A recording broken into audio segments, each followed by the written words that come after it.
Oi pessoal, vamos começar a nossa aula de transdutores de força, tensão, deformação mecânica, e hoje a gente vai abordar um transdutor que é autoalimentado, tá? Utilizado para medir essas grandezas, que é o piezoelétrico, ok? Vamos observar essa figura por um momento. Nós estamos vendo um corpo aqui sofrendo uma deformação e conectado a esse corpo nós temos aqui um voltímetro, tá? E olha que interessante, quando esse corpo é comprimido, a tensão elétrica ela vai para um lado. Quando esse corpo ele é distendido, essa tensão elétrica vai para um outro lado, ok? O que está causando essa variação de tensão em sentidos contrários? É o efeito piezoelétrico, ok? Piezo vem lá do grego, que significa pressão e esmagamento. Então, o que nós temos aqui é conversão de energia mecânica em energia elétrica. Um pouco de história. O efeito piezoelétrico ele foi descoberto em 1880 em cristais de quartzo pelos irmãos Curie, e um ano depois o Lippmann previu a existência do efeito piezoelétrico inverso, ou seja, consiste no aparecimento de uma deformação do material quando eu submeto ele a uma diferença de potencial, quando eu submeto ele a um campo elétrico, ok? Aproximadamente 40 anos depois, surgiu a primeira aplicação do efeito piezoelétrico, que é o sonar, tá? Utilizando para fazer esse instrumento um elemento piezoelétrico. O que é o sonar? Bom, todo mundo já deve ter ouvido falar desse instrumento, né? Ele é utilizado aí para fazer mapeamento, por exemplo, de fundo oceânico. Então, o que acontece? Ele emite uma onda sonora, né? No caso, ultrassons, que são ondas mecânicas de alta frequência. Essas ondas mecânicas elas colidem com os obstáculos no fundo do oceano, e retornando você consegue, então, pela diferença de tempo que essas ondas são recebidas de volta, você consegue fazer uma espécie de mapeamento do fundo, ok? Bom, até então, os elementos piezoelétricos eram todos baseados, né, a maioria deles baseados em cristais de quartzo. Em 47 começou a surgir as cerâmicas ferroelétricas, tá? Onde o titanato de bário foi a principal delas, e em 56 finalmente pintou um dos materiais que é mais utilizados para você fabricar cristais piezoelétricos, que é o PZT, tá? Não me peçam para pronunciar aqui, para descrever essa formulação química aqui, que eu não sei. Alguma coisa de titanato zirconato de chumbo, ok? Tudo bem. Vamos lá.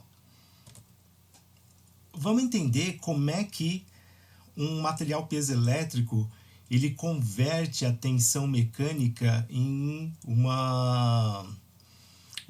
tensão elétrica, tá? O que acontece é o seguinte, vamos estudar isso a partir da célula de um cristal de quartzo, né, que é o elemento que apresenta o efeito piezoelétrico naturalmente, tá? Então, quando você aplica uma tensão mecânica ao longo do eixo de um cristal de quartzo, você vai verificar o surgimento de cargas elétricas na direção dos outros eixos do cristal, ok? Ou eu posso ter um outro tipo de efeito. Se eu aplicar uma diferença de potencial numa dada direção desse cristal, eu vou verificar a variação das dimensões físicas desse cristal ao longo de outros eixos dele, tá? Por que isso acontece? Para analisar isso, nós temos que ver como é que é um cristal de quartzo. Um cristal de quartzo, na verdade, é uma ligação entre átomos de silício e átomos de oxigênio. Então, cada átomo de silício está ligado a 2 átomos de oxigênio, ok? Dentro desse sistema, vamos dizer aqui de forma simplificada que o silício seria o átomo positivo dessa ligação, e os oxigênios são os átomos negativos dessa ligação química, ok? Se eu não tenho nenhum tipo de esforço sendo aplicado ao material, Esses átomos estão distribuídos de maneira a manter uma neutralidade de carga em todos os eixos do cristal, ok? Agora vamos analisar quando eu aplico algum tipo de deformação mecânica nesse cristal. Aqui. Quando eu comprimo um cristal de quartzo, eu provoco o deslocamento desses átomos aqui em outras direções, em outros eixos do cristal. Nesse exemplo aqui, eu estou deslocando o átomo de silício mais para a parte superior e um átomo de oxigênio para a parte mais inferior. Opa, o átomo de oxigênio é mais positivo, o átomo de silício é mais positivo, o átomo de oxigênio é mais negativo. Dessa forma, o que acontece? Parte superior do cristal fica mais positiva, parte inferior do cristal fica mais negativa. O que eu estou fazendo aqui? Eu estou promovendo uma separação de cargas. E separação de cargas em eletricidade é diferença de potencial. Então, quanto mais eu esmagar, quanto mais eu tensionar essa célula de quartzo, mais eu vou separar essas cargas e, consequentemente, maior diferença de potencial eu vou ter aqui, ok? Eu posso agora mudar o tipo de esforço que eu estou fazendo. Ao invés de tensionar o material, eu posso esticar, eu posso tracionar o material. Quando eu traciono a célula de quartzo, eu modifico o arranjo dos átomos nessa célula. Agora, na parte de cima, eu tenho mais átomos de oxigênio do que átomos de silício, e na parte inferior eu vou ter mais átomos de silício em relação ao oxigênio. Então, o que vai acontecer? Agora, a parte superior da minha célula vai ficar mais negativa e a parte inferior da minha célula vai ficar mais positiva, ok? Então, o interessante de utilizar o quartzo, né, para medir esforço é que, dependendo do sentido desse esforço, eu vou ter um dado sentido de crescimento do meu potencial elétrico, e dá para atrelar então com essa grandeza. Para construir um transdutor piezoelétrico, então eu preciso do meu cristal, né, de quartzo ou outro elemento artificial que a gente já comenta daqui a pouco, e preciso de terminais elétricos, né, para medir essa carga que está sendo gerada, né, essa diferença de potencial que está sendo gerada. Quando eu analiso essa estrutura, ela na verdade me parece a estrutura de um componente elétrico, um capacitor, né? Então eu tenho duas placas paralelas isoladas aqui por um meio, né? Então sim, um transdutor piezoelétrico muitas vezes é construído na forma de um capacitor. E o efeito piezoelétrico é interessante porque em muitas aplicações vocês vão utilizar ele tanto para a conversão da energia mecânica como energia elétrica, que é o sentido de sensoriamento que a gente vê aqui na disciplina, como no que a gente chama de sentido inverso. Eu vou converter energia elétrica em energia mecânica. E você pode trabalhar com esses dois efeitos aí quase que simultaneamente, dependendo da aplicação. Quando a gente vê alguns exemplos, a gente ilustra isso melhor, ok? Bom, quando eu tenho a energia mecânica sendo convertida em energia elétrica, eu digo que eu estou trabalhando com efeito piezoelétrico direto. Quando eu tenho a conversão da energia elétrica em energia mecânica, eu digo que eu estou trabalhando com efeito piezoelétrico inverso, ok? Bom, tanto o direto como o inverso vão depender, na verdade, basicamente do que eu chamo de vetor de deslocamento elétrico, onde o parâmetro importante é esse Dzinho aqui, que é conhecido como coeficiente piezoelétrico. É esse termo que dá a sensibilidade do meu cristal piezoelétrico, da direção, do sentido que ele é mais sensível, ok?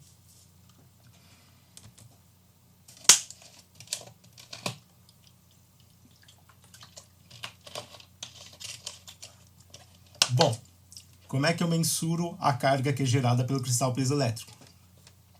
Essa carga vai ser dependente da força que eu estou aplicando no cristal em uma dada direção. Vamos pegar como exemplo aqui, aplicando uma tensão mecânica na direção X. E depende do D, que, como a gente acabou de mencionar, é o coeficiente piezoelétrico desse material. ok? Como a gente viu nos slides anteriores, eu trabalho com esse cristal na forma de um capacitor, ok? Então a tensão nas placas de um capacitor vai depender da carga e do valor da capacitância. Essa carga acabamos de definir aqui em cima, né? Então a expressão vai ficar dessa forma. Todo capacitor, por sua vez, possui a sua expressão clássica, onde a capacitância depende do quê? Do epsilon, da área da placa e da distância de separação entre as placas, que aqui está sendo representada por L, só para não confundir com o D, que é o coeficiente piezoelétrico, ok? Por fim, juntando então essas equações, a tensão de saída de um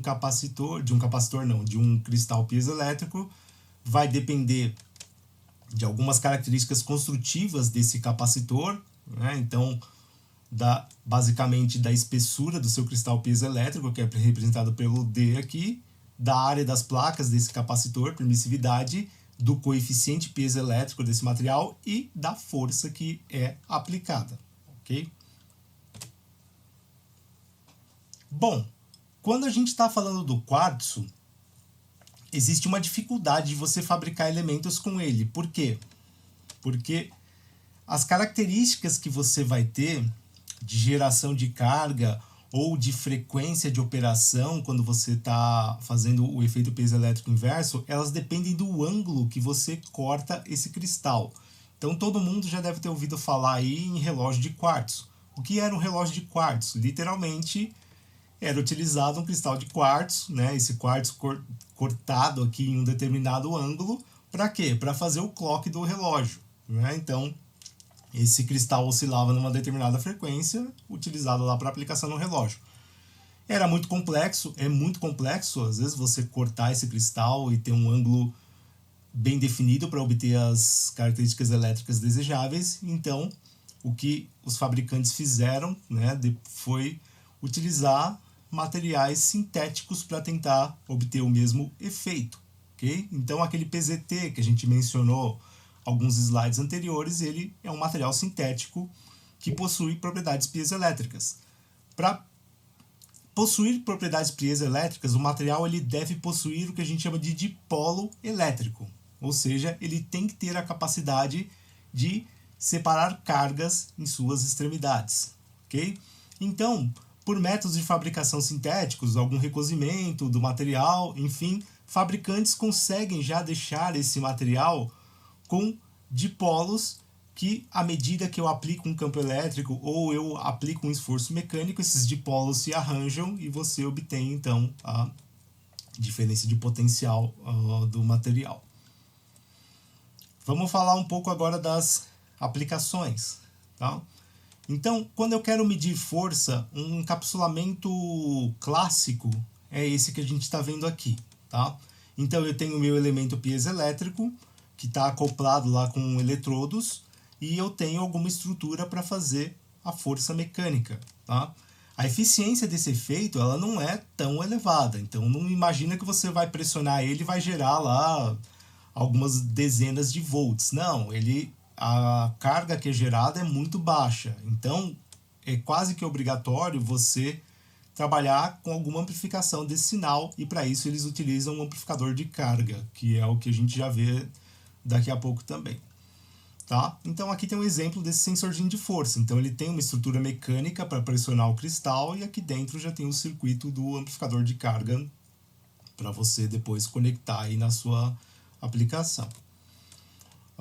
Quando eu estou falando de medição de força, eu também tenho que tomar cuidado com a maneira que o cristal está acoplado mecanicamente com a peça que vai fazer o esforço mecânico. Se eu tiver um acoplamento de baixa qualidade, eu vou pressionar somente uma região do cristal e eu vou gerar uma carga proporcionalmente menor ao esforço que eu estou querendo mensurar.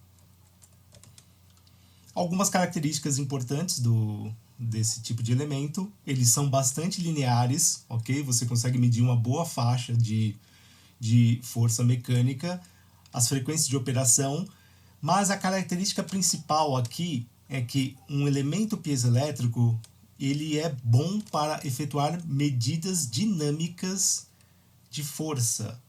ele é ruim para aplicações estáticas, tá? Então, quando eu tenho algum esforço que varia com alguma frequência, por exemplo, vibrações mecânicas, se eu quero medir a vibração de um motor, por exemplo, um cristal piezoelétrico é altamente adequado para isso. Mas por que ele é ruim para medir aplicações estáticas? Então, por exemplo, desenvolver uma espécie de balança, onde eu coloco uma massa e deixo essa massa repousando ali. Isso, em geral, não é muito bom para fazer com piezoelétrico. Por quê? Porque essa carga estática ela se dissipa com o tempo. Você lembra que ele é construído na forma de um capacitor.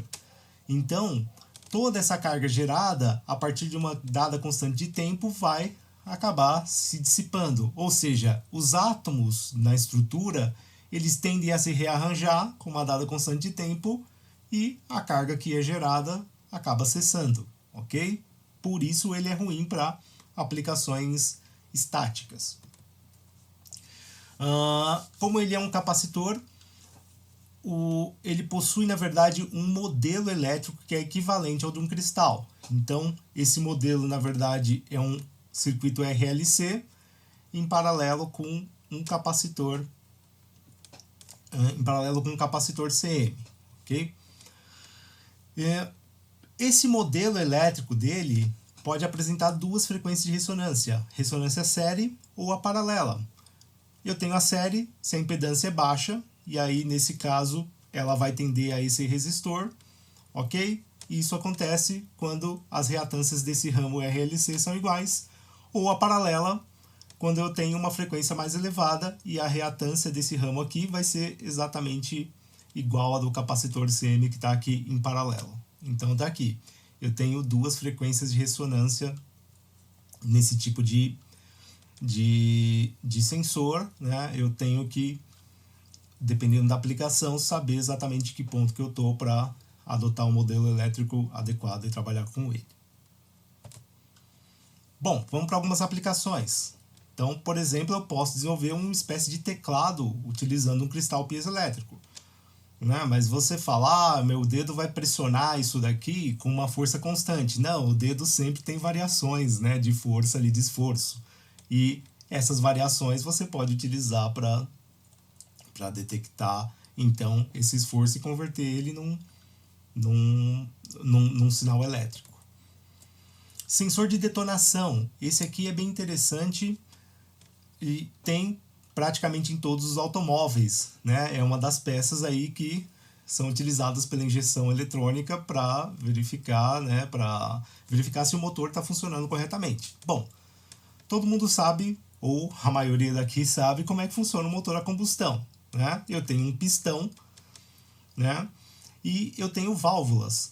O papel dessas válvulas é abrir para injetar o combustível, ou a mistura ar-combustível.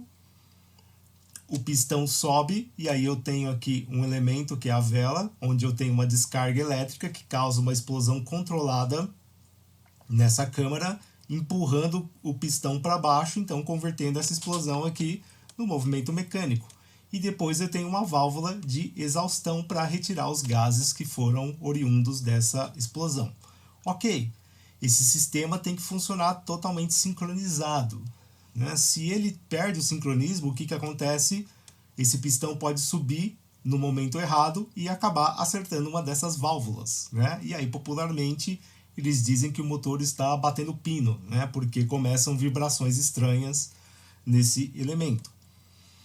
Então, para evitar esse tipo de coisa, eles utilizam o chamado sensor de detonação, que nada mais é do que um cristal piezoelétrico que é acoplado aqui no corpo do motor, ok? E esse sensor, ele na verdade detecta então como é que está indo essa vibração. O motor vibra naturalmente em algumas frequências, tá? Então, se eu tenho na verdade uma vibração que está excedendo o que é normal do funcionamento do motor, ou está inferior ao que é esperado pela vibração natural do motor, então esse sinal elétrico vai ser enviado lá para o sistema de injeção e ele vai tentar corrigir aquele sistema, né? Mudando o tempo de abertura da válvula, etc. Tem um vídeo bastante interessante que mostra exatamente esse funcionamento. Eu vou deixar todos os links aí na descrição do vídeo para depois vocês verem. Eu não vou colocar aqui por questões de direitos autorais, mas ele é um vídeo que está lá no YouTube, vocês podem verificar esse funcionamento que é bastante interessante, ok? Em robótica nós temos muitas aplicações, tá? Por exemplo, sensores táteis. Imagina que eu estou querendo, por exemplo, desenvolver dedos robóticos, e esses dedos para segurar algum objeto. Olha só, quando eu encosto meu dedo robótico em uma superfície, por exemplo, elástica, à medida que eu vou aumentando o meu esforço, a resistência disso daqui vai aumentando, e essa é uma aplicação muito boa para um cristal piezoelétrico, por exemplo, em detrimento de um strain gauge. O strain gauge pode até ir mudando a resistência? Até pode, mas aqui a grande vantagem é que você já está gerando tensão elétrica. Tá? Eu não preciso fazer outro condicionamento, por exemplo, colocar numa ponte, converter em tensão, etc. Não, aqui já gera tensão elétrica direto, um sensor autoalimentado. Isso é sempre mais vantajoso do que um outro tipo de sensor que você precisa alimentar ele eletricamente.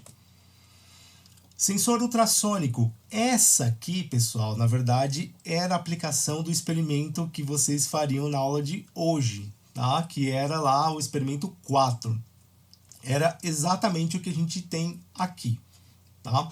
Então, quando você vê aplicações de sensores ultrassônicos, em geral o que você tem lá são cristais piezoelétricos operando sempre com os dois efeitos piezoelétricos trabalhando em conjunto, o efeito direto e o efeito inverso. Lembrando, efeito direto, eu tenho o quê? Conversão da energia mecânica em energia elétrica, e o efeito inverso, conversão da energia elétrica em energia mecânica. Então, como é que funciona esse sistema, por exemplo, de um sensor ultrassônico? Que é, por exemplo, um daqueles sistemas que você encontra nos automóveis, é o tal do sensor de estacionamento. Né? Então você tem algumas estruturas ali que estão no para-choque do veículo, e aquelas estruturas são, na verdade, cristais piezoelétricos. Como é que funciona? Ele emite um pulso elétrico, que quando chega aqui no cristal piezoelétrico, esse pulso elétrico é convertido num sinal mecânico, é convertido em som, então ele está trabalhando com um efeito piezoelétrico inverso. Esse som se propaga até atingir o obstáculo e ser refletido por ele, e volta aqui para o cristal piezoelétrico. Esse cristal piezoelétrico vai vibrar e converter então essa vibração mecânica num sinal elétrico aqui. Como é que eu detecto a presença? Eu vou simplesmente contar o intervalo que eu tenho entre a transmissão desse pulso aqui e o que está retornando. Quanto menor for, né, esse intervalo de tempo, significa que o objeto está mais próximo do que eu estou vendo, ok? Tem um outro efeito elétrico que a gente, quando for para o laboratório, pode mostrar isso, explorar melhor, né, nesse mesmo tipo de aplicação aqui, mas basicamente é isso, tá? Eu posso também utilizar para medir nível ou de fluidos em um recipiente, em um tanque, de uma maneira não invasiva. Por quê? Eu trabalho exatamente com o mesmo princípio. Aplico um sinal elétrico, gera uma onda mecânica, essa onda se propaga, se choca com a superfície do fluido e retorna para o sensor. Se eu contabilizar esse tempo, quanto menor for esse tempo, significa que o tanque está cheio. Se esse tempo for mais longo, significa que o meu tanque está vazio. Então, é um sensor não invasivo de medir níveis, ok? Ele tende a ser caro. Eu já tive alunos pesquisando para fazer TGs nessa área, pensando em sensores piezoelétricos, e quando eles fizeram a pesquisa do preço, eles acabaram desistindo porque é uma coisa muito cara. Por quê? Quando você olha uma coisa desse tipo aqui, que está ilustrado, provavelmente isso aqui todo mundo já viu, é um sensor ultrassônico de Arduino, ele custa barato. O elemento piezoelétrico em si, hoje em dia, como é feito com esses elementos artificiais, ele tende a ser barato. Só que para aplicações desse tipo aqui, você precisa de um elemento piezoelétrico que tem uma potência bastante elevada. E é isso que dificulta aqui, que encarece o preço, né? Você obter piezoelétricos que têm essas características especiais em detrimento disso daqui, que é uma aplicação mais comum, ok? Outra aplicação muito interessante tá? Vamos chamar isso aqui de microrobótica, tá? São piezomotores, onde você tem peças mecânicas ou motores mecânicos de forma miniaturizada, efetuando para diversos tipos de aplicações, tá? Aqui também eu não posso colocar os vídeos aqui por questões de direitos autorais, mas eu de novo vou deixar os links para vocês verem. Assistam, pessoal, porque é muito interessante, tá? Vocês vão ver que tipo de aplicações o pessoal faz com esse tipo de coisa, e eu acho que tem uma boa relação com o nosso curso, né, de robótica aqui. São soluções que o pessoal encontra quando você necessita ali de motores, de movimentos em escala reduzida, né, em escala micrométrica, por exemplo. Veja que eles utilizaram aqui o efeito piezoelétrico para construir esse tipo de elemento, ok? Uma outra aplicação que também está bem relacionada com o efeito piezoelétrico são os buzzers. O que são os buzzers, na verdade? São elementos que emitem sons em determinadas frequências, tá? Ou seja, o que eu estou fazendo aqui é trabalhando com o efeito piezoelétrico inverso. Então eu aplico um sinal elétrico e converto isso numa onda mecânica, mas esse sinal eu quero que ele seja um sinal dentro da frequência audível dos humanos. Por quê? Qual é a grande vantagem desse elemento? Primeiro que ele é compacto, então o elemento piezoelétrico está aqui, é essa coisa branca que a gente está vendo aqui. Embaixo eu tenho um contato elétrico, ok? E a ideia é que eu consigo obter aqui som de maneira compacta e barata, tá? Ele é mais barato do que um alto-falante. A qualidade sonora é boa? Não. Mas a aplicação usual desse tipo de elemento é em, por exemplo, sistemas de alarme. Você precisa de um som de alarme ou um som de apito. Então, no computador, o seu PC, às vezes, faz lá aqueles sons. Tudo aquilo lá são buzzers, né? Eu não preciso de qualidade sonora para obter um sinal de alerta, por exemplo, né? Então, eu posso recorrer a esse tipo de elemento aqui para obter uma espécie de um alto-falante de alto custo, de baixo custo, desculpa. Uma das curiosidades é que no passado o pessoal mandava, por exemplo, cartão musical para as pessoas. O que era um cartão musical? Era um cartão, quando você abria, ele tocava alguma melodia. Mas aí você fala, não tinha nenhum alto-falante lá dentro do cartão porque não cabia, era um papel compacto, né? O que eram buzzers, ok? Presentes lá no cartão. Uma outra aplicação interessante é em captação de áudio, ok? Aqui vídeo que vocês vão ver agora mencionando isso. Mas, por exemplo, em elementos acústicos, você não tem o mesmo princípio de captação de um instrumento que é elétrico, e é isso que a gente vai explicar nesse vídeo agora.